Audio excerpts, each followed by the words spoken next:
नमस्कार दोस्तों, स्वागत है आपका मेरे चैनल पे। दोस्तों, आप इस बात से सहमत होंगे कि एयर डिफेंस एक बहुत ही इंपॉर्टेंट कॉन्सेप्ट होता है किसी भी देश की सुरक्षा के लिए, स्पेशली दोस्तों जिसके पास बड़ा एयर स्पेस हो जैसे कि इंडिया।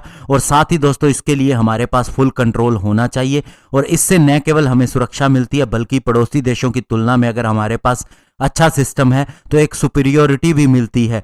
तो आज इसी पर बात करेंगे कि कैसे इंडिया ने अपना एयर डिफेंस विकसित किया। तो चलिए दोस्तों शुरू करते हैं। तो दोस्तों 80s के दशक के अंदर इंडिया ने अपना integrated guided missile development programme शुरू किया और प्लान ये थे कि एक short range low level surface to air missile system विकसित किया जाए और साथ ही एक मीडियम रेंज का surface to air missile system विकसित किया जाए।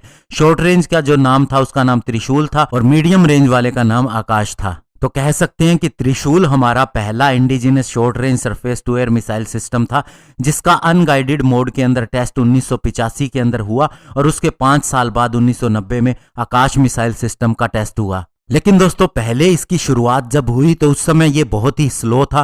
कारण ये था, एक तो हमारे पास टेक्निकल एक्सपीरियंस नहीं था, दूसरा इसके अंदर फंडिंग भी पुअर थी। तो इस तरह ये पूरी तरह से फेल भी नहीं और पूरी तरह से सक्सेसफुल भी नहीं रहा था। लेकिन दोस्तों आकाश मिसाइल डिफेंस सिस्टम के लिए 2005 के बाद में चीजें बदलने लगी क्योंकि दोस्तों आर्मी और एयरफोर्स दोनों ने ही ये मान लिया कि ये एक अच्छा सिस्टम है और हम इसे खरीदेंगे। तो फिर दोस्तों इसके डेवलपमेंट ट्रायल जो थे वे भी आगे बढ़ने लगे और इसकी जो छोटी मोटी कमियां थी उनको भी दूर किया जाने लगा।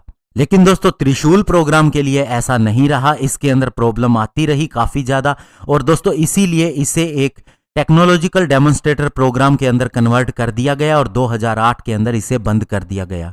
लेकिन दोस्तों ये प्रोग्राम हम ये नहीं कह सकते कि फेल हो गया।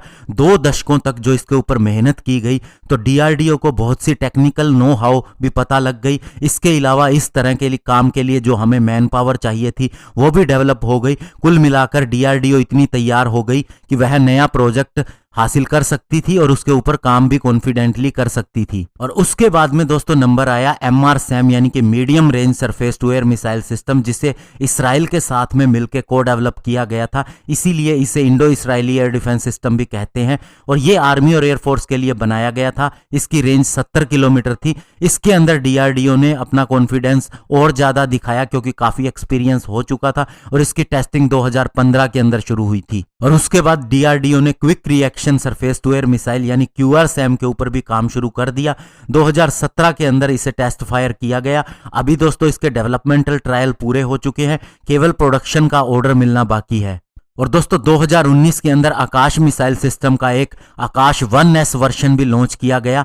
इसके अंदर इंडिजिनस सीकर लगाया गया था जिससे दोस्तों इसकी टारगेट को किल करने की सिंगल शॉट के अंदर कैपेबिलिटी और ज्यादा बढ़ गई थी और ये पहले वाले से ज्यादा एडवांस सिस्टम था।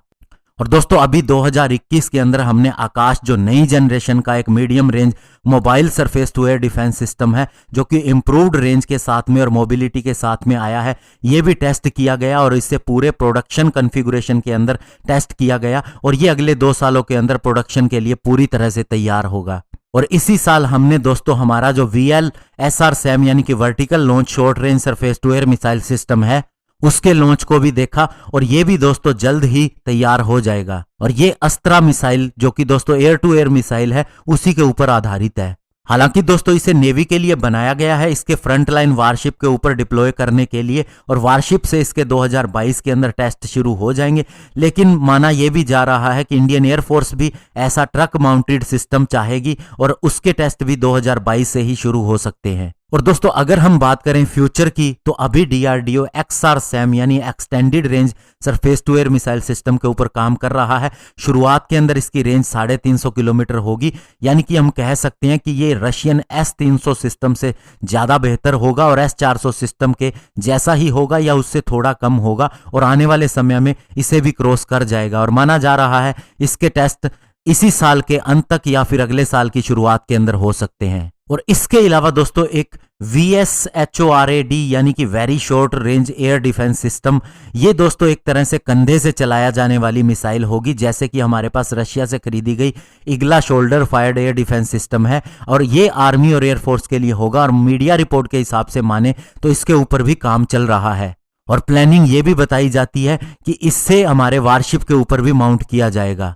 और इसके अलावा ट्रक या फिर जो हमारे आर्म्ड व्हीकल होते हैं उनके ऊपर भी इसे इंटीग्रेट किया जा सकता है। तो दोस्तों आप देख सकते हैं कि किस तरह से इंडिया ने इसकी शुरुआत की थी और कहां अब हम पहुंच गए हैं, और आने वाले समय में हमारा भविष्य क्या है। हम रशिया की तरह, अमेरिका की तरह और इसराइल की तरह अपने ही एयर डिफेंस सिस्टम का इस्तेमाल करेंगे, हमें किसी की जरूरत नहीं रह जाएगी। धन्यवाद। जय हिंद।